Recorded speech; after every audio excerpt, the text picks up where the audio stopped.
বাংলাদেশের জনগণ চাইতে আছে জনগণ বান্ধব একটা ইলেকশন।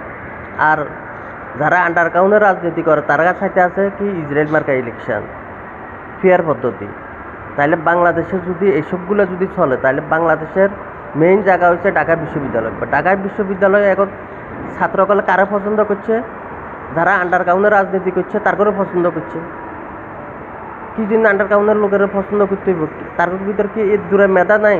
কি আরে বাংলাদেশে যারা স্বাধীনতা মানে না তার করে আমরা কি জন্য ভোট দেবো? বাংলাদেশে আইনের শাসন মানে না তার করে কি জন্য ভোট দেবো? যারা আইন কারণ মানে না তার করে আমরা কি জন্য ভোট দেবো? তাহলে সেই জায়গায় যাই যারা আন্ডারগ্রাউন্ডে রাজনীতি করে তার করে ভোট দিচ্ছে, তার করে ভোট দিয়ে জয়যুক্ত করছে। তা আর বাংলাদেশে আর কি ছাত্রছাত্রী ছিল না? বাংলাদেশে আর কেউ আর কিছু ছিল না?